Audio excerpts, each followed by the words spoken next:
Daniel. Lecture des chapitres 1 à 12. Photos et prise de son, le Nouveau Testament.blogspot.com.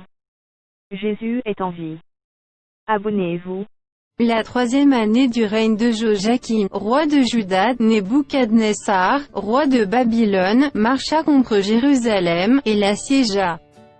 Le Seigneur livra entre ses mains Joachim, roi de Juda, et une partie des ustensiles de la maison de Dieu. Nebuchadnezzar emporta les ustensiles au pays de Shinéar, dans la maison de son Dieu, il les mit dans la maison du trésor de son Dieu. Le roi donna l'ordre à Ashpenaz, chef de ses eunuques, d'amener quelques-uns des enfants d'Israël de race royale ou de famille noble. De jeunes garçons sans défaut corporel, beaux de figure, doués de sagesse, d'intelligence et d'instruction, capables de servir dans le palais du roi, et à qui l'on enseignerait les lettres et la langue des Chaldéens. Le roi leur assigna pour chaque jour une portion des mets de sa table et du vin dont ils buvaient, voulant les élever pendant 3 années, au bout desquelles ils seraient au service du roi. Il y avait parmi eux, d'entre les enfants de Juda, Daniel, Anania, Michaël et Azaria. Le chef des eunuques leur donna des noms, à Daniel celui de Beltchatsar, à Anania celui de Shadrach, à Michaël celui de Méshach, et à Azaria celui d'Abed-Négo. Daniel résolut de ne pas se souiller par les mets du roi et par le vin dont le roi buvait, et il pria le chef des eunuques de ne pas l'obliger à se souiller. Dieu fit trouver à Daniel faveur et grâce devant le chef des eunuques. Le chef des eunuques dit à Daniel, « Je crains mon Seigneur le roi, qui a fixé ce que vous devez manger et boire, car pourquoi verrait-il votre visage plus abattu que celui des jeunes gens de votre âge? Vous exposeriez ma tête auprès du roi. » Alors Daniel dit à l'intendant à qui le chef des eunuques avait remis la surveillance de Daniel, de Anania, de Michaël et d'Azaria. Éprouve tes serviteurs pendant 10 jours, et qu'on nous donne des légumes à manger et de l'eau à boire. Tu regarderas ensuite notre visage et celui des jeunes gens qui mangent les mets du roi, et tu agiras avec les serviteurs d'après ce que tu auras vu. Il leur accorda ce qu'ils demandaient, et les éprouva pendant 10 jours. Au bout de 10 jours, ils avaient meilleur visage et plus d'embonpoint que tous les jeunes gens qui mangeaient les mets du roi. L'intendant emportait les mets et le vin qui leur étaient destinés, et il leur donnait des légumes. Dieu accorda à ces 4 jeunes gens de la science, de l'intelligence dans toutes les lettres, et de la sagesse, et Daniel expliquait toutes les visions et tous les songes. Au terme fixé par le roi pour qu'on les lui amenât, le chef des eunuques les présenta à Nebuchadnezzar. Le roi s'entretint avec eux, et, parmi tous ces jeunes gens, il ne s'en trouva aucun comme Daniel, Anania, Michaël et Azaria. Ils furent donc admis au service du roi.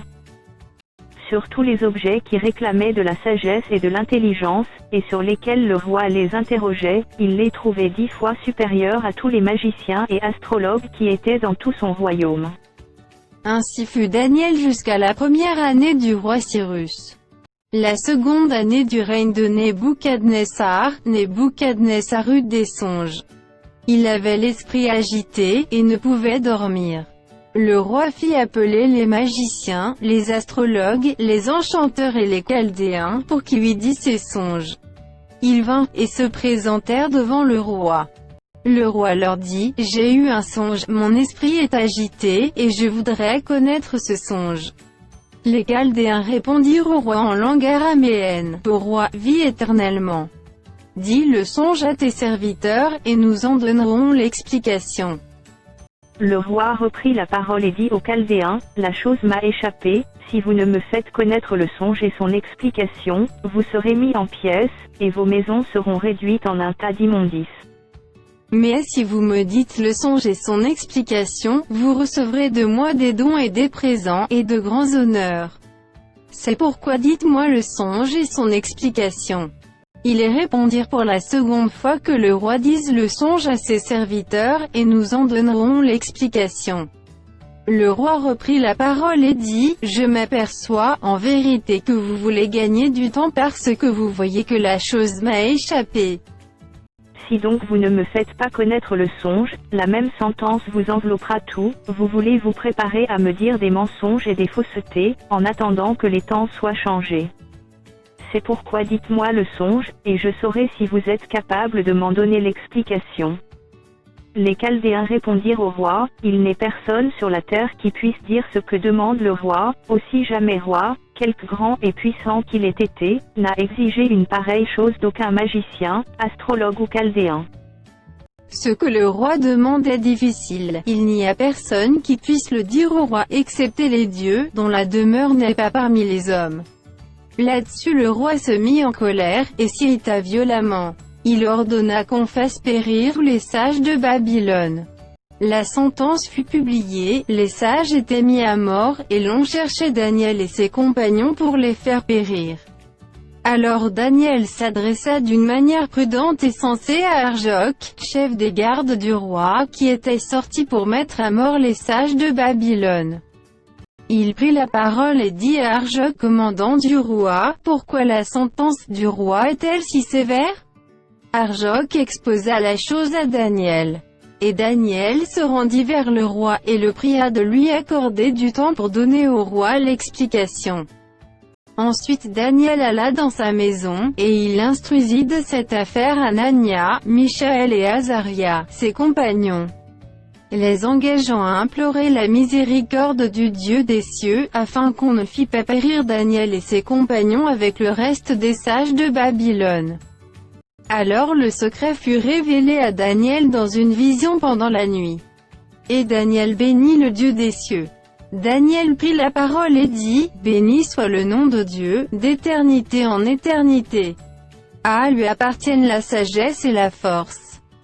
C'est lui qui change les temps et les circonstances, qui renverse et qui établit les rois, qui donne la sagesse aux sages et la science à ceux qui ont de l'intelligence. Il révèle ce qui est profond et caché, il connaît ce qui est dans les ténèbres, et la lumière demeure avec lui. Dieu de mes pères, je te glorifie et je te loue de ce que tu m'as donné la sagesse et la force, et de ce que tu m'as fait connaître ce que nous t'avons demandé, de ce que tu nous as révélé le secret du roi. » Après cela, Daniel se rendit auprès d'Arjoc, à qui le roi avait ordonné de faire périr les sages de Babylone. Il alla, et lui parla ainsi, « Ne fais pas périr les sages de Babylone. Conduis-moi devant le roi, et je donnerai au roi l'explication. » Arjoc conduisit promptement Daniel devant le roi, et lui parla ainsi, « J'ai trouvé parmi les captifs de Juda un homme qui donnera l'explication au roi. » Le roi prit la parole et dit à Daniel qu'on nommait Beltchatsar, « Es-tu capable de me faire connaître le songe que j'ai eu et son explication ?» Daniel répondit en présence du roi et dit, « Ce que le roi demande est un secret que les sages, les astrologues, les magiciens et les devins, ne sont pas capables de découvrir au roi. Mais il y a dans les cieux un Dieu qui révèle les secrets, et qui a fait connaître au roi Nebuchadnezzar ce qui arrivera dans la suite des temps. Voici ton songe et les visions que tu as eues sur ta couche. Sur ta couche, ô roi, il t'est monté des pensées touchant ce qui sera après ce temps-ci, et celui qui révèle les secrets t'a fait connaître ce qui arrivera. Si ce secret m'a été révélé, ce n'est point qu'il y ait en moi une sagesse supérieure à celle de tous les vivants, mais c'est afin que l'explication soit donnée au roi, et que tu connaisses les pensées de ton cœur. Ô roi, tu regardais, et tu voyais une grande statue. Cette statue était immense, et d'une splendeur extraordinaire. Elle était debout devant toi, et son aspect était terrible. La tête de cette statue était d'or pur, sa poitrine et ses bras étaient d'argent, son ventre et ses cuisses étaient d'airain. Ses jambes de fer, ses pieds, en partie de fer et en partie d'argile. Tu regardais, lorsqu'une pierre se détacha sans le secours d'aucune main, frappa les pieds de fer et d'argile de la statue, et les mit en pièces. Alors le fer, l'argile, l'airain, l'argent et l'or, furent brisés ensemble, et devinrent comme la balle qui s'échappe du nerf en été, le vent les emporta, et nulle trace n'en fut retrouvée. Mais la pierre qui avait frappé la statue devint une grande montagne, et remplit toute la terre. Voilà le songe. Nous en donnerons l'explication devant le roi. Ô roi, tu es le roi des rois car le Dieu des cieux t'a donné l'empire, la puissance, la force et la gloire. il a remis entre tes mains, en quelque lieu qu'il habite, les enfants des hommes, les bêtes des champs et les oiseaux du ciel, et il t'a fait dominer sur eux tous, c'est toi qui es la tête d'or. Après toi, il s'élèvera un autre royaume, moindre que le tien, puis un troisième royaume qui sera d'airain, et qui dominera sur toute la terre. Il y aura un quatrième royaume, fort comme du fer, de même que le fer brise et rompt tout, il brisera et rompra tout comme le fer qui met tout en pièces. Et comme tu as vu les pieds et les orteils en partie d'argile de potier et en partie de fer, ce royaume sera divisé, mais il y aura en lui quelque chose de la force du fer, parce que tu as vu le fer mêlé avec l'argile. Et comme les doigts des pieds étaient en partie de fer et en partie d'argile, ce royaume sera en partie fort et en partie fragile. Tu as vu le fer mêlé avec l'argile, parce qu'ils se mêleront par des alliances humaines, mais ils ne seront point unis l'un à l'autre, de même que le fer ne s'allie point avec l'argile. Dans le temps de ces rois, le Dieu des cieux suscitera un royaume qui ne sera jamais détruit, et qui ne passera point sous la domination d'un autre peuple, il brisera et anéantira tous ces royaumes-là, et lui-même subsistera éternellement. C'est ce qu'indique la pierre que tu as vue se détacher de la montagne sans le secours d'aucune main, et qui a brisé le fer, l'airain, l'argile, l'argent et l'or. Le grand Dieu a fait connaître au roi ce qui doit arriver après cela. Le songe est véritable, et son explication est certaine. Alors le roi Nebuchadnezzar tomba sur sa face et se prosterna devant Daniel, et il ordonna qu'on lui offrit des sacrifices et des parfums. Le roi adressa la parole à Daniel et dit, « En vérité, votre Dieu est le Dieu des dieux et le Seigneur des rois, et il révèle les secrets puisque tu as pu découvrir ce secret. » Ensuite le roi éleva Daniel, et lui fit de nombreux et riches présents, il lui donna le commandement de toute la province de Babylone, et l'établit chef suprême de tous les sages de Babylone. Daniel pria le roi de remettre l'intendance de la province de Babylone à Shadrach, Meshach et Abed-Négo. Et Daniel était à la cour du roi. Le roi Nebuchadnezzar fit une statue d'or, haute de 60 coudées et large de 6 coudées. Il la dressa dans la vallée de Dura, dans la province de Babylone.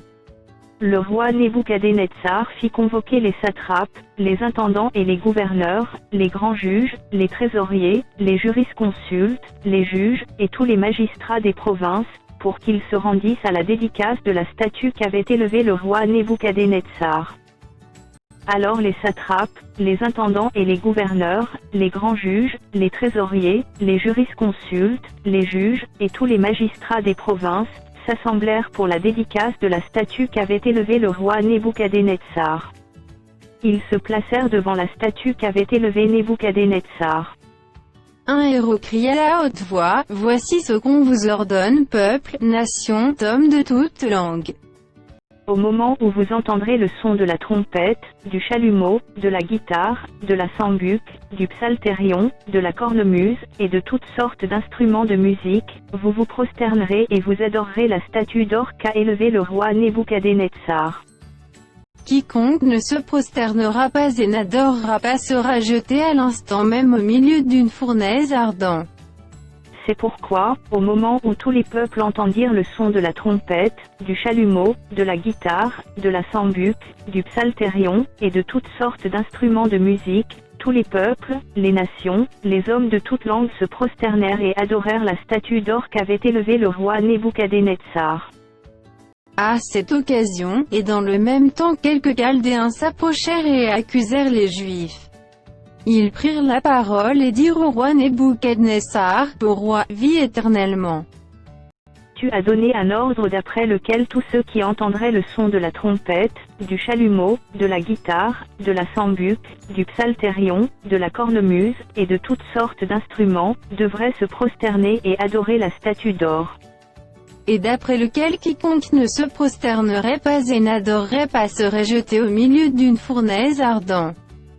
Or, il y a des Juifs à qui tu as remis l'intendance de la province de Babylone, Shadrach, Meshach et Abed-Négo, hommes qui ne tiennent aucun compte de toi, ô roi, ils ne servent pas tes dieux, et ils n'adorent point la statue d'or que tu as élevée. Alors Nebuchadnezzar, irrité et furieux, donna l'ordre qu'on amenât Shadrach, Meshach et Abed-Négo. Et ces hommes furent amenés devant le roi.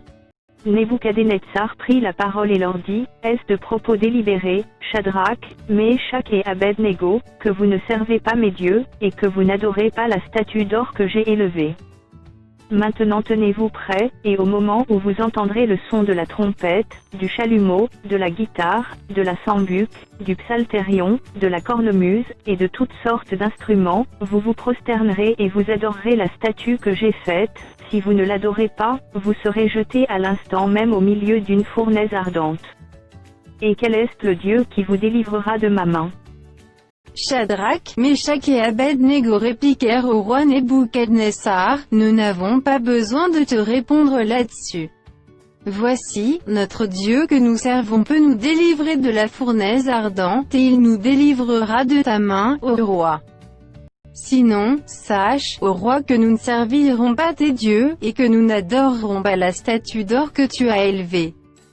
Sur quoi Nebuchadnezzar fut rempli de fureur, et il changea de visage en tournant ses regards contre Shadrach, Meshach et Abed-Négo. Il reprit la parole et ordonna de chauffer la fournaise 7 fois plus qu'il ne convenait de la chauffer.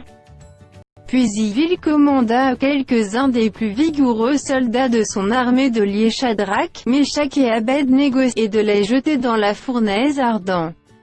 Ces hommes furent liés avec leurs caleçons, leurs tuniques, leurs manteaux et leurs autres vêtements et jetés au milieu de la fournaise ardente. Comme l'ordre du roi était sévère, et que la fournaise était extraordinairement chauffée, la flamme tua les hommes qui y avaient jeté Shadrach, Meshach et Abed-Négo. Et ces 3 hommes, Shadrach, Meshach et Abed-Négo tombèrent liés au milieu de la fournaise ardente. Alors le roi Nebuchadnezzar fut effrayé, et se leva précipitamment. Il prit la parole, et dit à ses conseillers, n'avons-nous pas jeté au milieu du feu 3 hommes liés? Ils répondirent au roi, certainement, au roi. Il reprit et dit, eh bien, je vois 4 hommes sans lien, qui marchent au milieu du feu, et qui n'ont point de mal, et la figure du 4e ressemble à celle d'un fils des dieux. Ensuite Nebuchadnezzar s'approcha de l'entrée de la fournaise ardente, et prenant la parole, il dit, Shadrach, Meshach et Abed-Négo, serviteurs du Dieu suprême, sortez et venez. Et Shadrach, Meshach et Abed-Négo sortirent du milieu du feu. Les satrapes, les intendants, les gouverneurs, et les conseillers du roi s'assemblèrent, ils virent que le feu n'avait eu aucun pouvoir sur le corps de ces hommes, que les cheveux de leur tête n'avaient pas été brûlés, que leurs caleçons n'étaient point endommagés, et que l'odeur du feu ne les avait pas atteints. Nebuchadnezzar prit la parole et dit, béni soit le Dieu de Shadrach, de Meshach et d'Abed-Négo, lequel a envoyé son ange et délivré ses serviteurs qui ont eu confiance en lui, et qui ont violé l'ordre du roi et livré leur corps, plutôt que de servir et d'adorer aucun autre Dieu que leur Dieu. Voici maintenant l'ordre que je donne, tout homme, à quelque peuple, nation ou langue qu'il appartienne, qui parlera mal du Dieu de Shadrach, de Meshach et d'Abed-Négo, sera mis en pièces, et sa maison sera réduite en un tas d'immondices, parce qu'il n'y a aucun autre Dieu qui puisse délivrer comme lui. Après cela, le roi fit prospérer Shadrach, Meshach et Abed-Négo dans la province de Babylone. Nebuchadnezzar, roi à tous les peuples, aux nations, aux hommes de toute langue, qui habitent sur toute la terre. Que la paix vous soit donnée avec abondance. Il m'a semblé bon de faire connaître les signes et les prodiges que le Dieu suprême a opérés à mon égard. Que ces signes sont grands, que ces prodiges sont puissants. Son règne est un règne éternel, et sa domination subsiste de génération en génération. Moi, Nebuchadnezzar, je vivais tranquille dans ma maison, et heureux dans mon palais. J'ai eu un songe qui m'a effrayé, les pensées dont j'étais poursuivi sur ma couche et les visions de mon esprit me remplissaient d'épouvante. J'ordonnai qu'on fît venir devant moi tous les sages de Babylone, afin qu'ils me donnassent l'explication du songe. Alors vinrent les magiciens, les astrologues, les chaldéens et les devins. Je leur dis le songe, et ils ne m'en donnèrent point l'explication. En dernier lieu, se présenta devant moi Daniel, nommé Beltchatsar d'après le nom de mon Dieu, et qui a en lui l'esprit des dieux saints. Je lui dis le songe. Beltchatsar, chef des magiciens, qui as en toi, je le sais, l'esprit des dieux saints, et pour qui aucun secret n'est difficile, donne-moi l'explication des visions que j'ai eues en songe. Voici les visions de mon esprit pendant que j'étais sur ma couche. Je regardais, et voici, il y avait au milieu de la terre un arbre d'une grande hauteur.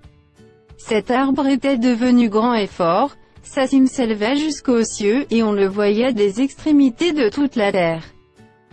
Son feuillage était beau, et ses fruits abondants, il portait de la nourriture pour tous, les bêtes des champs s'abritaient sous son ombre, les oiseaux du ciel faisaient leur demeure parmi ses branches, et tout être vivant tirait de lui sa nourriture. Dans les visions de mon esprit que j'avais sur ma couche, je regardais, et voici, un de ceux qui veillent et qui sont saints descendit des cieux. Il cria avec force et parla ainsi, abattez l'arbre, et coupez ses branches, secouez le feuillage, et dispersez les fruits, que les bêtes fuient de dessous, et les oiseaux du milieu de ses branches. Mais laissez en terre le tronc où se trouvent les racines, et liez-le avec des chaînes de fer et d'airain, parmi l'herbe des champs. Qu'il soit trempé de la rosée du ciel, et qu'il ait, comme les bêtes, l'herbe de la terre pour partage. Son cœur d'homme lui sera ôté, et un cœur de bête lui sera donné, et 7 ans passeront sur lui. Cette sentence est un décret de ceux qui veillent, cette résolution est un ordre des saints, afin que les vivants sachent que le Très-Haut domine sur le règne des hommes, qu'il le donne à qui il lui plaît, et qu'il y élève le plus vil des hommes. Voilà le songe que j'ai eu, moi, le roi Nebuchadnezzar. Toi, Beltchatsar, donnant l'explication, puisque tous les sages de mon royaume ne peuvent me la donner, toi, tu le peux, car tu as en toi l'esprit des dieux saints. Alors Daniel, nommé Beltchatsar, fut un moment stupéfait, et ses pensées le troublaient. Le roi reprit et dit, Beltchatsar, que le songe et l'explication ne te troublent pas. Et Beltchatsar répondit, Mon Seigneur, que le songe soit pour tes ennemis, et son explication pour tes adversaires. L'arbre que tu as vu qui était devenu grand et fort, dont la cime s'élevait jusqu'aux cieux, et qu'on voyait de tous les points de la terre. Cet arbre, dont le feuillage était beau et les fruits abondants, qui portait de la nourriture pour tous, sous lequel s'abritaient les bêtes des champs, et parmi les branches duquel les oiseaux du ciel faisaient leur demeure. C'est toi, ô roi, qui es devenu grand et fort, dont la grandeur s'est accrue et s'est élevée jusqu'aux cieux, et dont la domination s'étend jusqu'aux extrémités de la terre.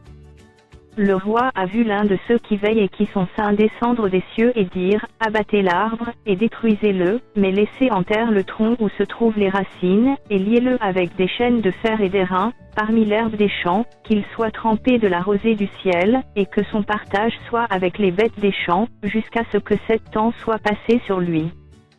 Voici l'explication, ô roi, voici le décret du Très-Haut qui s'accomplira sur mon Seigneur le roi. On te chassera du milieu des hommes, tu auras ta demeure avec les bêtes des champs, et l'on te donnera comme au bœuf de l'herbe à manger, tu seras trempé de la rosée du ciel, et 7 ans passeront sur toi, jusqu'à ce que tu saches que le Très-Haut domine sur le règne des hommes et qu'il le donne à qui il lui plaît. L'ordre de laisser le tronc où se trouvent les racines de l'arbre signifie que ton royaume te restera quand tu reconnaîtras que celui qui domine est dans les cieux. C'est pourquoi, ô roi, puisse mon conseil te plaire. Mets un terme à tes péchés en pratiquant la justice, et à tes iniquités en usant de compassion envers les malheureux, et ton bonheur pourra se prolonger. Toutes ces choses se sont accomplies sur le roi Nebuchadnezzar. Au bout de 12 mois comme il se promenait dans le palais royal à Babylone. Le roi prit la parole et dit, n'est-ce pas ici Babylone la grande, que j'ai bâtie, comme résidence royale, par la puissance de ma force et pour la gloire de ma magnificence. La parole était encore dans la bouche du roi qu'une voix descendit du ciel, apprends, roi Nebuchadnezzar, qu'on va t'enlever le royaume. On te chassera du milieu des hommes, tu auras ta demeure avec les bêtes des champs, on te donnera comme au bœuf de l'herbe à manger, et 7 ans passeront sur toi, jusqu'à ce que tu saches que le Très-Haut domine sur le règne des hommes et qu'il le donne à qui il lui plaît. au même instant la parole s'accomplit sur Nebuchadnezzar. Il fut chassé du milieu des hommes, il mangea de l'herbe comme les bœufs, son corps fut trempé de la rosée du ciel, jusqu'à ce que ses cheveux crussent comme les plumes des aigles, et ses ongles comme ceux des oiseaux. Après le temps marqué, moi, Nebuchadnezzar, je levai les yeux vers le ciel, et la raison me revint. J'ai béni le Très-Haut, j'ai loué et glorifié celui qui vit éternellement, celui dont la domination est une domination éternelle, et dont le règne subsiste de génération en génération. Tous les habitants de la terre ne sont à ses yeux que néant, il agit comme il lui plaît avec l'armée des cieux et avec les habitants de la terre, et il n'y a personne qui résiste à sa main et qui lui dise, « Que fais-tu » En ce temps, la raison me revint, la gloire de mon royaume, ma magnificence et ma splendeur me furent rendues, mes conseillers et mes grands me redemandèrent, je fus rétabli dans mon royaume, et ma puissance ne fit que s'accroître. Maintenant, moi, Nebuchadnezzar, je loue, j'exalte et je glorifie le roi des cieux, dont toutes les œuvres sont vraies et les voies justes, et qui peut abaisser ceux qui marchent avec orgueil. Le roi Belshazzar donna un grand festin assez grand au nombre de 1000, et il but du vin en leur présence. Belshazzar, quand il eut goûté au vin, fit apporter les vases d'or et d'argent que son père Nebuchadnezzar avait enlevés du temple de Jérusalem, afin que le roi et ses grands, ses femmes et ses concubines, s'en servissent pour boire. Alors on apporta les vases d'or qui avaient été enlevés du temple de la maison de Dieu à Jérusalem, et le roi et ses grands, ses femmes et ses concubines, s'en servirent pour boire. Ils burent du vin, et ils louèrent les dieux d'or, d'argent, d'airain, de fer, de bois et de pierre. En ce moment, apparurent les doigts d'une main d'homme, et ils écrivirent, en face du chandelier, sur la chaux de la muraille du palais royal. Le roi vit cette extrémité de main qui écrivait. Alors le roi changea de couleur, et ses pensées le troublèrent, les jointures de ses reins se relâchèrent, et ses genoux se heurtèrent l'un contre l'autre.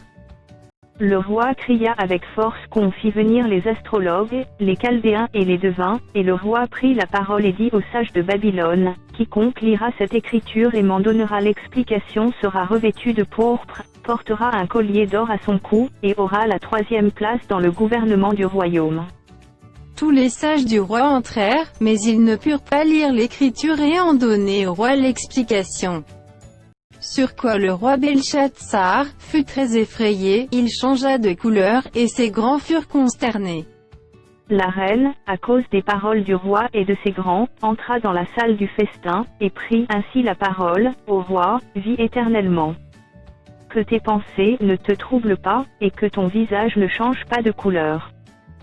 Il y a dans ton royaume un homme qui a en lui l'esprit des dieux saints, et du temps de ton père, on trouva chez lui des lumières, de l'intelligence, et une sagesse semblable à la sagesse des dieux. Aussi le roi Nebuchadnezzar, ton père, le roi, ton père, l'établit chef des magiciens, des astrologues, des chaldéens, des devins. Parce qu'on trouva chez lui, chez Daniel, nommé par le roi Belshazzar, un esprit supérieur, de la science et de l'intelligence, la faculté d'interpréter les songes, d'expliquer les énigmes, et de résoudre les questions difficiles. Que Daniel soit donc appelé, et il donnera l'explication. Alors Daniel fut introduit devant le roi. Le roi prit la parole et dit à Daniel, « Crés-tu ce Daniel, l'un des captifs de Juda que le roi, mon père, a amené de Juda? J'ai appris sur ton compte que tu as en toi l'esprit des dieux, et qu'on trouve chez toi des lumières, de l'intelligence, et une sagesse extraordinaire. On vient d'amener devant moi les sages et les astrologues, afin qu'ils lussent cette écriture et m'en donnassent l'explication, mais ils n'ont pas pu donner l'explication des mots. J'ai appris que tu peux donner des explications et résoudre des questions difficiles. Maintenant, si tu peux lire cette écriture et m'en donner l'explication, tu seras revêtu de pourpre, tu porteras un collier d'or à ton cou, et tu auras la 3e place dans le gouvernement du royaume. » Daniel répondit en présence du roi, « Garde tes dons, et accorde à un autre tes présents, je lirai néanmoins l'écriture au roi et je lui en donnerai l'explication. » Au roi, le Dieu suprême avait donné à Nebuchadnezzar ton père, l'empire, la grandeur, la gloire et la magnificence. et à cause de la grandeur qu'il lui avait donnée, tous les peuples, les nations, les hommes de toute langue étaient dans la crainte et tremblaient devant lui. Le roi faisait mourir ceux qu'il voulait, et il laissait la vie à ceux qu'il voulait, il élevait ceux qu'il voulait, et il abaissait ceux qu'il voulait. Mais lorsque son cœur s'éleva et que son esprit s'endurcit jusqu'à l'arrogance, il fut précipité de son trône royal et dépouillé de sa gloire. Il fut chassé du milieu des enfants des hommes, son cœur devint semblable à celui des bêtes, et sa demeure fut avec les ânes sauvages, on lui donna comme au bœuf de l'herbe à manger, et son corps fut trempé de la rosée du ciel, jusqu'à ce qu'il reconnût que le Dieu suprême domine sur le règne des hommes et qu'il le donne à qui il lui plaît. Et toi, Belchatsar, son fils, tu n'as pas humilié ton cœur quoique tu susses toutes ces choses. Tu te es élevé contre le Seigneur des cieux, les vases de sa maison ont été apportés devant toi, et vous vous en êtes servis pour boire du vin, toi et tes grands, tes femmes et tes concubines, tu as loué les dieux d'argent, d'or, d'airain, de fer, de bois et de pierre, qui ne voient point, qui n'entendent point, et qui ne savent rien, et tu n'as pas glorifié le Dieu qui a dans sa main ton souffle et toutes tes voix. C'est pourquoi il a envoyé cette extrémité de main qui a tracé cette écriture. Voici l'écriture qui a été tracée, comptée, pesée et divisée. Et voici l'explication de ces mots. Compter, Dieu a compté ton règne et a mis fin. Pesé, tu as été pesé dans la balance, et tu as été trouvé léger. Divisé, ton royaume sera divisé et donné aux Mèdes et aux Perses. Aussitôt Belchatsar donna des ordres, et l'on revêtit Daniel de pourpre, on lui mit au cou un collier d'or, et on publia qu'il aurait la 3e place dans le gouvernement du royaume. Cette même nuit, Belchatsar, roi des Chaldéens, fut tué. Et Darius, le Mède, s'empara du royaume, et étant âgé de 62 ans. Darius trouva bon d'établir sur le royaume 120 satrapes, qui devaient être dans tout le royaume. Il mit alors tête aux chefs au nombre desquels était Daniel, afin que ces satrapes leur rendissent compte, et que le roi ne souffrit aucun dommage. Daniel surpassait les chefs et les satrapes, parce qu'il y avait en lui un esprit supérieur, et le roi pensait à l'établir sur tout le royaume. Alors les chefs et les satrapes cherchèrent une occasion d'accuser Daniel en ce qui concernait les affaires du royaume. Mais ils ne purent trouver aucune occasion, ni aucune chose à reprendre, parce qu'il était fidèle, et qu'on n'apercevait chez lui ni faute, ni rien de mauvais. Et ces hommes dirent, nous ne trouverons aucune occasion contre ce Daniel, à moins que nous n'en trouvions une dans la loi de son Dieu. Puis ses chefs et ses satrapes se rendirent tumultueusement auprès du roi, et lui parlèrent ainsi, Roi Darius, vis éternellement. Tous les chefs du royaume, les intendants, les satrapes, les conseillers, et les gouverneurs sont d'avis qu'il soit publié un édit royal, avec une défense sévère, portant que quiconque, dans l'espace de 30 jours, adressera des prières à quelque dieu ou à quelque homme, excepté à toi, ô roi, sera jeté dans la fosse aux lions. Maintenant, au roi confirme la défense, et écrit le décret afin qu'il soit irrévocable, selon la loi des Mèdes et des Perses, qui est immuable. Là-dessus le roi Darius écrivit le décret et la défense. Lorsque Daniel sut que le décret était écrit, il se retira dans sa maison, où les fenêtres de la chambre supérieure étaient ouvertes dans la direction de Jérusalem, et 3 fois le jour il se mettait à genoux, il priait, et il louait son Dieu, comme il le faisait auparavant. Alors ces hommes entrèrent tumultueusement, et ils trouvèrent Daniel qui priait et invoquait son Dieu. Puis ils se présentèrent devant le roi, et lui dirent au sujet de la défense royale, « N'as-tu pas écrit une défense portant que quiconque dans l'espace de 30 jours adresserait des prières à quelque dieu ou à quelque homme, excepté à toi, ô roi, serait jeté dans la fosse aux lions ?» Le roi répondit, « La chose est certaine, selon la loi des Mèdes et des Perses, qui est immuable. » Ils prirent de nouveau la parole et dirent au roi, « Daniel, l'un des captifs de Juda, n'a tenu aucun compte de toi, ô roi, ni de la défense que tu as écrite, et il fait sa prière 3 fois le jour. » Le roi fut très affligé quand il entendit cela, il prit à cœur de délivrer Daniel, et jusqu'au coucher du soleil il s'efforça de le sauver. Alors le roi donna l'ordre qu'on amenât Daniel, et qu'on le jetât dans la fosse aux lions. Le roi prit la parole et dit à Daniel, « Puisse ton Dieu, que tu sers avec persévérance, te délivrer. » On apporta une pierre, et on la mit sur l'ouverture de la fosse, le roi la scella de son anneau et de l'anneau de ses grands, afin que rien ne fût changé à l'égard de Daniel. Le roi se rendit ensuite dans son palais, il passa la nuit à jeun, il ne fit point venir de concubine auprès de lui, et il ne put se livrer au sommeil. Le roi se leva au point du jour, avec l'aurore, et il alla précipitamment à la fosse aux lions. En s'approchant de la fosse, il appela Daniel d'une voix triste. Le roi prit la parole et dit à Daniel, « Daniel, serviteur du Dieu vivant, ton Dieu, que tu sers avec persévérance, a-t-il pu te délivrer des lions ?» Et Daniel dit au roi, « Roi, vis éternellement. Mon Dieu a envoyé son ange et fermé la gueule des lions, qui ne m'ont fait aucun mal, parce que j'ai été trouvé innocent devant lui, et devant toi non plus, ô roi, je n'ai rien fait de mauvais. » Alors le roi fut très joyeux, et il ordonna qu'on fît sortir Daniel de la fosse. Daniel fut retiré de la fosse, et on ne trouva sur lui aucune blessure, parce qu'il avait eu confiance en son Dieu. Le roi ordonna que ces hommes qui avaient accusé Daniel fussent amenés et jetés dans la fosse aux lions, eux, leurs enfants et leurs femmes, et avant qu'ils fussent parvenus au fond de la fosse, les lions les saisirent et brisèrent tous leurs os. Après cela, le roi Darius écrivit à tous les peuples, à toutes les nations, aux hommes de toutes langues, qui habitaient sur toute la terre, que la paix vous soit donnée avec abondance. J'ordonne que, dans toute l'étendue de mon royaume, on ait de la crainte et de la frayeur pour le Dieu de Daniel. Car il est le Dieu vivant, et il subsiste éternellement, son royaume ne sera jamais détruit, et sa domination durera jusqu'à la fin. C'est lui qui délivre et qui sauve, qui opère des signes et des prodiges dans les cieux et sur la terre. C'est lui qui a délivré Daniel de la puissance des lions. Daniel prospéra sous le règne de Darius, et sous le règne de Cyrus, le Perse. La première année de Belshazzar, roi de Babylone, Daniel eut un songe et des visions de son esprit, pendant qu'il était sur sa couche. Ensuite il écrivit le songe, et raconta les principales choses. Daniel commença et dit, « Je regardais pendant ma vision nocturne, et voici, les 4 vents des cieux firent irruption sur la grande mer. Et 4 grands animaux sortirent de la mer, différents l'un de l'autre. Le premier était semblable à un lion, et avait des ailes d'aigle, je regardai, jusqu'au moment où ses ailes furent arrachées, il fut enlevé de terre et mis debout sur ses pieds comme un homme, et un cœur d'homme lui fut donné.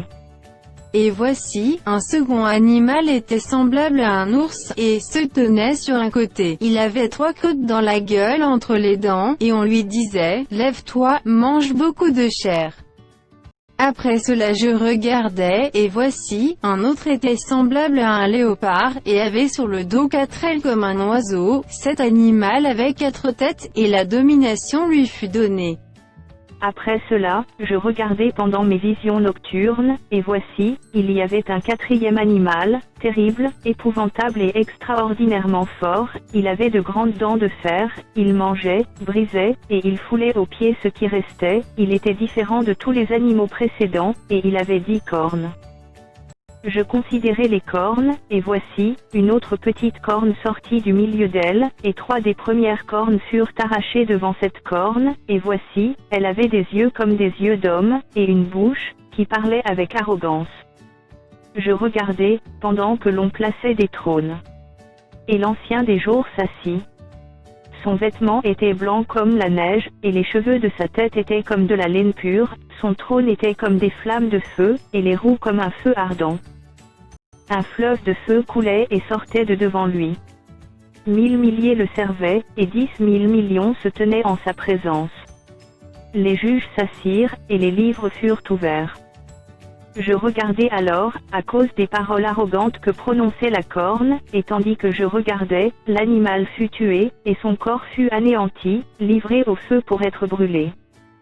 Les autres animaux furent dépouillés de leur puissance, mais une prolongation de vie leur fut accordée jusqu'à un certain temps. Je regardai pendant mes visions nocturnes, et voici, sur les nuées des cieux arriva quelqu'un de semblable à un fils de l'homme, il s'avança vers l'ancien des jours, et on le fit approcher de lui. On lui donna la domination, la gloire et le règne, et tous les peuples, les nations, et les hommes de toute langue le servirent. Sa domination est une domination éternelle qui ne passera point, et son règne ne sera jamais détruit. Moi, Daniel, j'eus l'esprit troublé au-dedans de moi, et les visions de ma tête m'effrayèrent. Je m'approchai de l'un de ceux qui étaient là, et je lui demandai ce qu'il y avait de vrai dans toutes ces choses. Il me le dit, et m'en donna l'explication. Ces 4 grands animaux, ce sont 4 rois qui s'élèveront de la terre. Mais les saints du Très-Haut recevront le royaume, et ils posséderont le royaume éternellement, d'éternité en éternité. Ensuite je désirais savoir la vérité sur le 4e animal, qui était différent de tous les autres, extrêmement terrible, qui avait des dents de fer et des ongles d'airain, qui mangeait, brisait, et foulait aux pieds ce qui restait. Et sur les 10 cornes qu'il avait à la tête, et sur l'autre qui était sortie et devant laquelle 3 étaient tombés, sur cette corne qui avait des yeux, une bouche parlant avec arrogance, et une plus grande apparence que les autres. Je vis cette corne faire la guerre aux saints, et l'emporter sur eux. Jusqu'au moment où l'Ancien des Jours vint donner droit aux saints du Très-Haut, et le temps arriva où les saints furent en possession du royaume. Il me parla ainsi, le 4e animal, c'est un 4e royaume qui existera sur la terre, différent de tous les royaumes, et qui dévorera toute la terre, la foulera et la brisera. Les 10 cornes, ce sont 10 joints qui s'élèveront de ce royaume. Un autre s'élèvera après eux, il sera différent des premiers, et il abaissera 3 rois. Il prononcera des paroles contre le Très-Haut, il opprimera les saints du Très-Haut, et il espérera changer les temps et la loi, et les saints seront livrés entre ses mains pendant un temps, des temps, et la moitié d'un temps. Puis viendra le jugement, et on lui ôtera sa domination qui sera détruite et anéantie pour jamais. Le règne, la domination, et la grandeur de tous les royaumes qui sont sous les cieux, seront donnés au peuple des saints du Très-Haut. Son règne est un règne éternel, et tous les dominateurs le serviront et lui obéiront. Ici finirent les paroles. Moi, Daniel, je fus extrêmement troublé par mes pensées, je changeais de couleur, et je conservais ces paroles dans mon cœur. La 3e année du règne du roi Belchatsar, moi, Daniel, j'eus une vision, outre celle que j'avais eue précédemment. Lorsque j'eus cette vision, il me sembla que j'étais à Souzeu, la capitale, dans la province d'Élam, et pendant ma vision, je me trouvais près du fleuve du Laï. Je levai les yeux, je regardai, et voici, un bélier se tenait devant le fleuve, et il avait des cornes, ses cornes étaient hautes, mais l'une était plus haute que l'autre, et elle s'éleva la dernière. Je vis le bélier qui frappait de ses cornes à l'Occident, au septentrion et au Midi, aucun animal ne pouvait lui résister, et il n'y avait personne pour délivrer ses victimes, il faisait ce qu'il voulait, et il devint puissant. Comme je regardais attentivement, voici, un bouc venait de l'Occident, et parcourait toute la terre à sa surface, sans la toucher, ce bouc avait une grande corne entre les yeux. Il arriva jusqu'au bélier qui avait des cornes, et que j'avais vu se tenant devant le fleuve, et il courut sur lui dans toute sa fureur. Je le vis qui s'approchait du bélier et s'irritait contre lui, il frappa le bélier et lui brisa les 2 cornes, sans que le bélier eût la force de lui résister, il le jeta par terre et le foula, et il n'y eut personne pour délivrer le bélier. Le bouc devint très puissant, mais lorsqu'il fut puissant, sa grande corne se brisa. 4 grandes cornes s'élevèrent pour la remplacer, aux 4 vents des cieux. De l'une d'elles sortit une petite corne qui s'agrandit beaucoup vers le Midi, vers l'Orient et vers le plus beau des pays. Elle s'éleva jusqu'à l'armée des cieux, elle fit tomber à terre une partie de cette armée et des étoiles, et elle les foula. Elle s'éleva jusqu'au chef de l'armée, lui enleva le sacrifice perpétuel, et renversa le lieu de son sanctuaire. L'armée fut livrée avec le sacrifice perpétuel, à cause du péché, la corne jeta la vérité par terre, et réussit dans ses entreprises. J'entendis parler un saint, et un autre saint dit à celui qui parlait, « Pendant combien de temps s'accomplira la vision sur le sacrifice perpétuel et sur le péché dévastateur?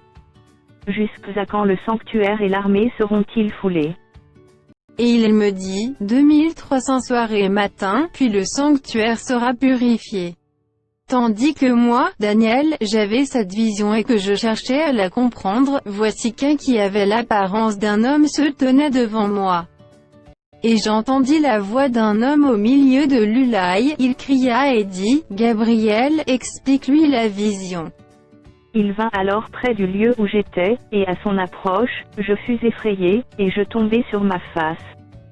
Il me dit, sois attentif, fils de l'homme, car la vision concerne un temps qui sera la fin. Comme il me parlait, je restais frappé d'étourdissement, la face contre terre. Il me toucha, et me fit tenir debout à la place où je me trouvais. Puis il me dit, je vais t'apprendre, ce qui arrivera au terme de la colère, car il y a un temps marqué pour la fin. Le bélier que tu as vu, et qui avait des cornes, ce sont les rois des Mèdes et des Perses. Le bouc, c'est le roi de Yavan, la grande corne entre ses yeux, c'est le premier roi. Les 4 cornes qui se sont élevées pour remplacer cette corne brisée, ce sont 4 royaumes qui s'élèveront de cette nation, mais qui n'auront pas autant de force. À la fin de leur domination, lorsque les pécheurs seront consumés, il s'élèvera un roi impudent et artificieux. Sa puissance s'accroîtra, mais non par sa propre force, il fera d'incroyables ravages, il réussira dans ses entreprises, il détruira les puissants et le peuple des saints. À cause de sa prospérité et du succès de ses ruses, il aura de l'arrogance dans le cœur, il fera périr beaucoup d'hommes qui vivaient paisiblement, et il s'élèvera contre le chef des chefs, mais il sera brisé, sans l'effort d'aucune main. Et la vision des soirs et des matins, dont il s'agit, est véritable. Pour toi tiens secret cette vision car elle se rapporte à des temps éloignés. Moi, Daniel, je fus plusieurs jours languissant et malade, puis je me levai, et je m'occupais des affaires du roi. J'étais étonné de la vision, et personne n'en eut connaissance. La première année de Darius, fils d'Assuérus, de la race des Mèdes, lequel était devenu roi du royaume des Chaldéens. La première année de son règne, moi, Daniel, je vis par les livres qu'il devait s'écouler 70 ans pour les ruines de Jérusalem, d'après le nombre des années dont l'Éternel avait parlé à Jérémie, le prophète. Je tournai ma face vers le Seigneur Dieu, afin de recourir à la prière et aux supplications, en jeûnant et en prenant le sac et la cendre. Je priai l'Éternel, mon Dieu, et je lui fis cette confession. Seigneur, Dieu grand et redoutable, toi qui gardes ton alliance et qui fais miséricorde à ceux qui t'aiment et qui observent tes commandements. Nous avons péché, nous avons commis l'iniquité, nous avons été méchants et rebelles, nous nous sommes détournés de tes commandements et de tes ordonnances. Nous n'avons pas écouté tes serviteurs, les prophètes qui ont parlé en ton nom à nos rois, à nos chefs, à nos pères, et à tout le peuple du pays. À toi, Seigneur, est la justice, et à nous la confusion de face, en ce jour, aux hommes de Juda, aux habitants de Jérusalem, et à tout Israël, à ceux qui sont près et à ceux qui sont loin, dans tous les pays où tu les as chassés à cause des infidélités dont ils se sont rendus coupables envers toi. Seigneur, à nous la confusion de face, à nos rois, à nos chefs, et à nos pères parce que nous avons péché contre toi. Auprès du Seigneur, notre Dieu, la miséricorde et le pardon, car nous avons été rebelles envers lui. Nous n'avons pas écouté la voix de l'Éternel, notre Dieu pour suivre ses lois qu'il avait mises devant nous par ses serviteurs, les prophètes. Tout Israël a transgressé ta loi, et s'est détourné pour ne pas écouter ta voix. Alors se sont répandues sur nous les malédictions et les imprécations qui sont écrites dans la loi de Moïse, serviteur de Dieu, parce que nous avons péché contre Dieu. Il a accompli les paroles qu'il avait prononcées contre nous et contre nos chefs qui nous ont gouvernés, il a fait venir sur nous une grande calamité, et il n'en est jamais arrivé sous le ciel entier une semblable à celle qui est arrivée à Jérusalem. Comme cela est écrit dans la loi de Moïse, toute cette calamité est venue sur nous, et nous n'avons pas imploré l'Éternel, notre Dieu, nous ne nous sommes pas détournés de nos iniquités, nous n'avons pas été attentifs à ta vérité. L'Éternel a veillé sur cette calamité, et l'a fait venir sur nous, car l'Éternel, notre Dieu, est juste dans toutes les choses qu'il a faites, mais nous n'avons pas écouté sa voix. Et maintenant, Seigneur, notre Dieu, toi qui as fait sortir ton peuple du pays d'Égypte par ta main puissante, et qui te laisse fait un nom comme il l'est aujourd'hui, nous avons péché, nous avons commis l'iniquité. Seigneur, selon ta grande miséricorde, que ta colère et ta fureur se détournent de ta ville de Jérusalem, de ta montagne sainte, car, à cause de nos péchés et des iniquités de nos pères, Jérusalem et ton peuple sont en opprobre à tous ceux qui nous entourent. Maintenant donc, ô notre Dieu, écoute la prière et les supplications de ton serviteur, et pour l'amour du Seigneur, fais briller ta face sur ton sanctuaire dévasté. Mon Dieu, prête l'oreille et écoute. Ouvre les yeux et regarde nos ruines, regarde la ville sur laquelle ton nom est invoqué. Car ce n'est pas à cause de notre justice que nous te présentons nos supplications, c'est à cause de tes grandes compassions. Seigneur, écoute. Seigneur, pardonne. Seigneur, sois attentif. Agis et ne tarde pas, par amour pour toi, ô mon Dieu. Car ton nom est invoqué sur ta ville et sur ton peuple. Je parlais encore, je priais, je confessais mon péché et le péché de mon peuple d'Israël, et je présentais mes supplications à l'Éternel, mon Dieu, en faveur de la sainte montagne de mon Dieu. Je parlais encore dans ma prière, quand l'homme, Gabriel, que j'avais vu précédemment dans une vision, s'approcha de moi d'un vol rapide, au moment de l'offrande du soir. Il m'instruisit, et s'entretint avec moi. Il me dit, Daniel, je suis venu maintenant pour ouvrir ton intelligence. Lorsque tu as commencé à prier, la parole est sortie, et je viens pour te l'annoncer car tu es un bien-aimé. Sois attentif à la parole, et comprends la vision. 70 semaines ont été fixées sur ton peuple et sur ta ville sainte, pour faire cesser les transgressions et mettre fin au péché, pour expier l'iniquité et amener la justice éternelle, pour sceller la vision et le prophète, et pour oindre le Saint des Saints. Sache-le donc, et comprends. Depuis le moment où la parole a annoncé que Jérusalem sera rebâtie jusqu'à loin, au conducteur, il y a 7 semaines, dans 62 semaines, les places et les fossés seront rétablis, mais en des temps fâcheux. Après les 62 semaines, un oin sera retranché, et il n'aura pas de successeur. Le peuple d'un chef qui viendra détruira la ville et le sanctuaire, et sa fin arrivera comme par une inondation, il est arrêté que les dévastations dureront jusqu'au terme de la guerre. Il fera une solide alliance avec plusieurs pour une semaine, et durant la moitié de la semaine il fera cesser le sacrifice et l'offrande, le dévastateur commettra les choses les plus abominables, jusqu'à ce que la ruine et ce qui a été résolu fondent sur le dévastateur. La 3e année de Cyrus, roi de Perse, une parole fut révélée à Daniel, qu'on nommait Beltshazzar. Cette parole, qui est véritable, annonce une grande calamité. Il fut attentif à cette parole, et il eut l'intelligence de la vision. En ce temps-là, moi, Daniel, je fus 3 semaines dans le deuil. Je ne mangeais aucun mets délicat, il n'entra ni viande ni vin dans ma bouche, et je ne moignis point jusqu'à ce que les 3 semaines fussent accomplies. Le 24e jour du 1er mois, j'étais au bord du grand fleuve qui est Hidékel. Je levai les yeux, je regardais, et voici, il y avait un homme vêtu de lin, ayant sur les reins une ceinture d'or d'Yupha. Son corps était comme de chrysolite, son visage brillait comme l'éclair, ses yeux étaient comme des flammes de feu, ses bras et ses pieds ressemblaient à de l'airain poli, et le son de sa voix était comme le bruit d'une multitude.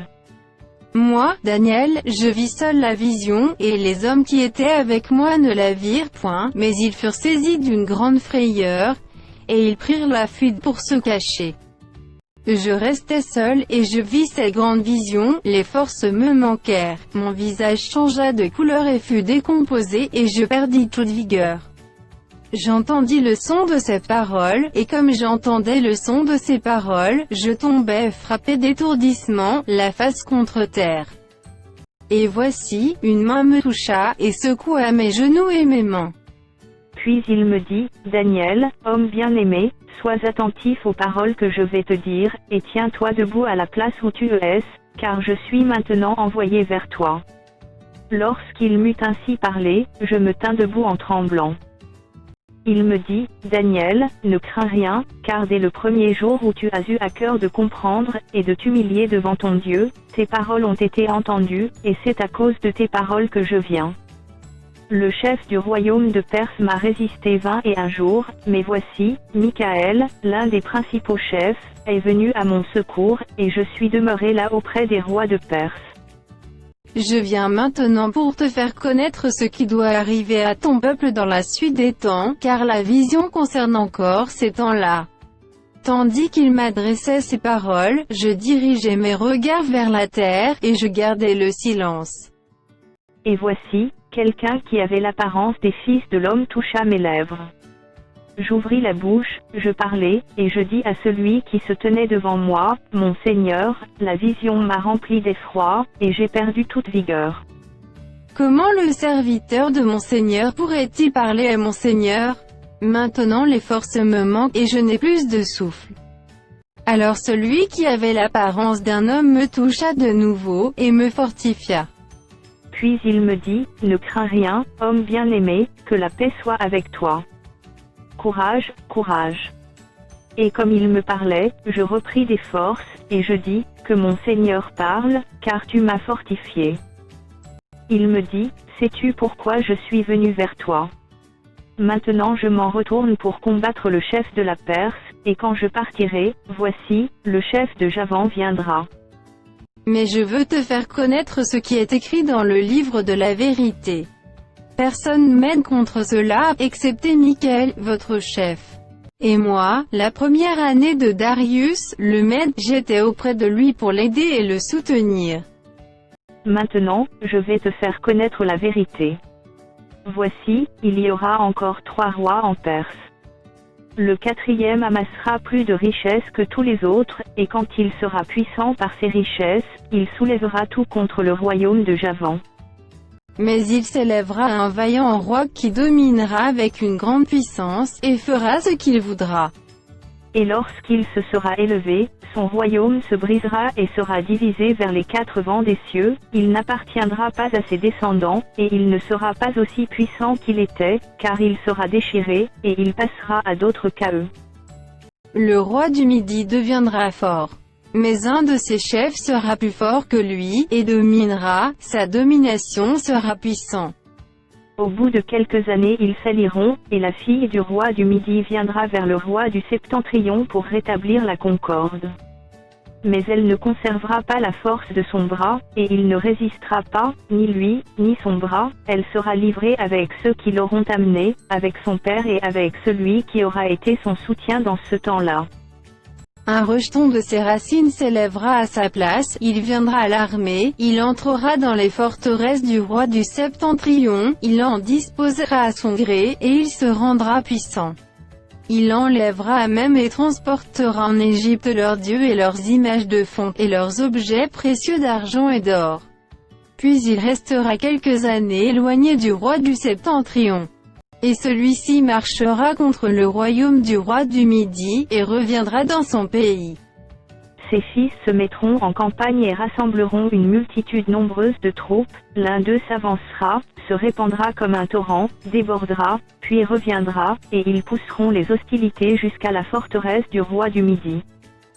Le roi du Midi s'irritera, il sortira et attaquera le roi du Septentrion, il soulèvera une grande multitude, et les troupes du roi du Septentrion seront livrées entre ses mains.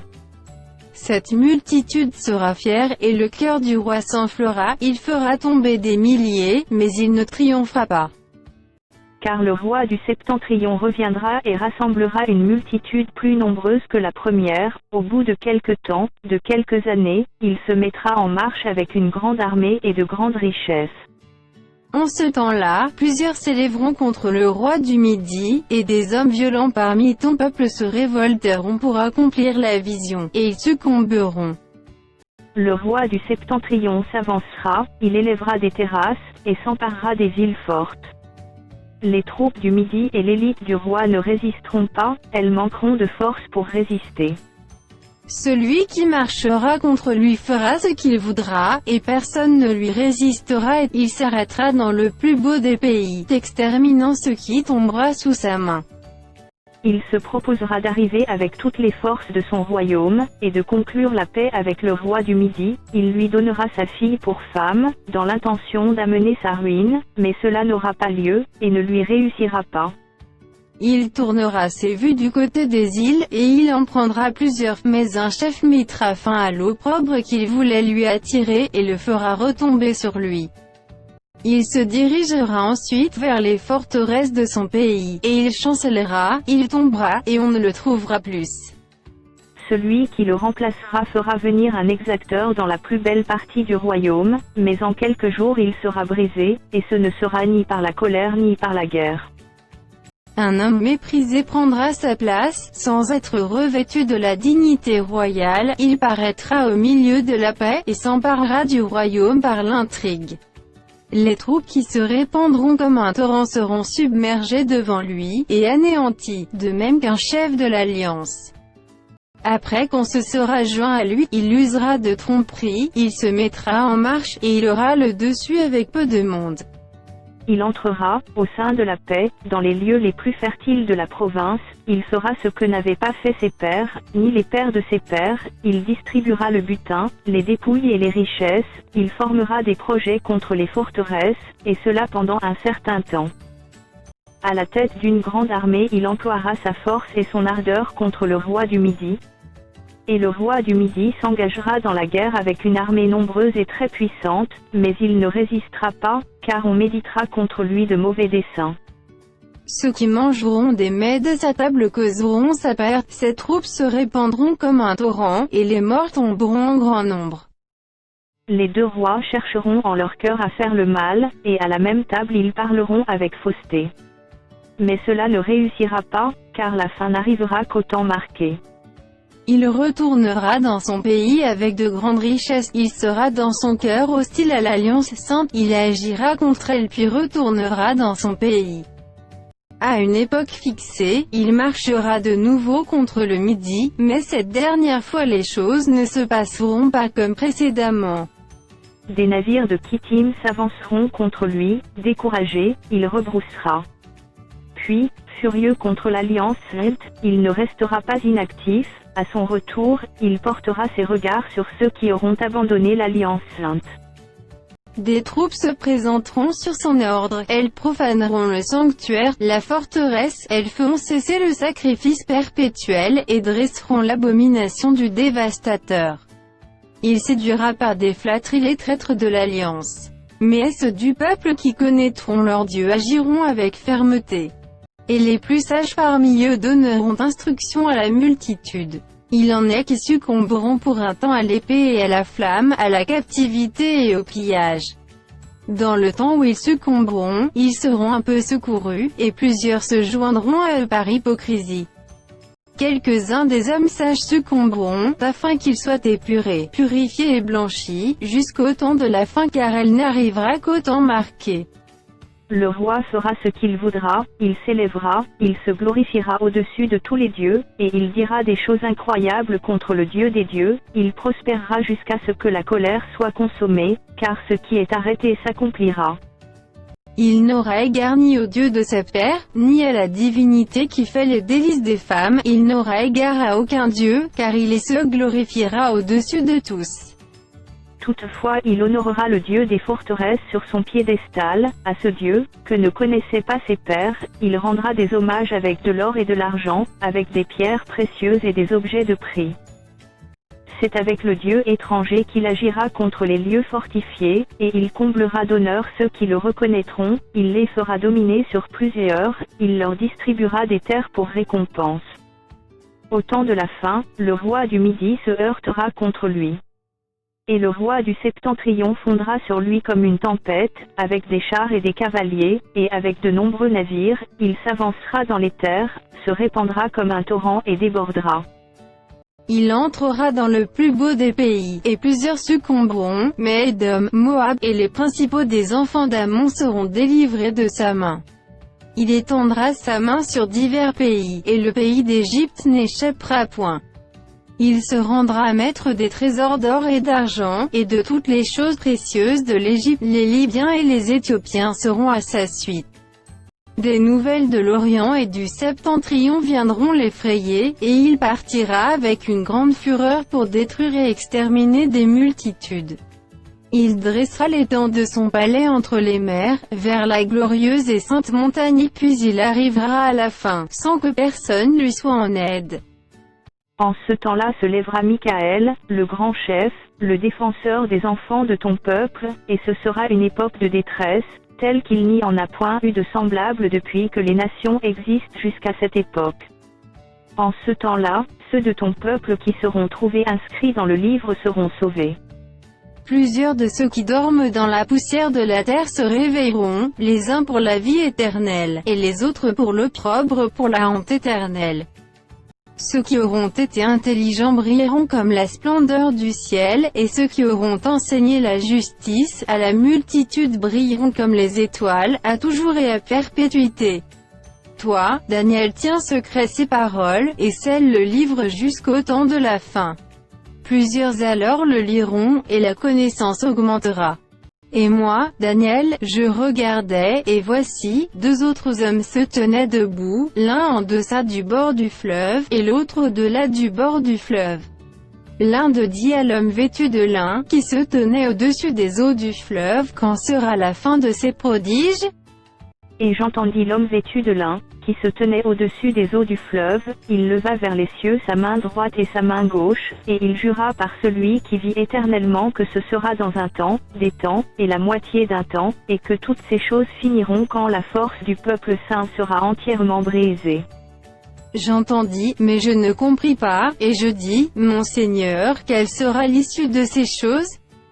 Il répondit, va Daniel, car ces paroles seront tenues secrètes et scellées jusqu'au temps de la fin.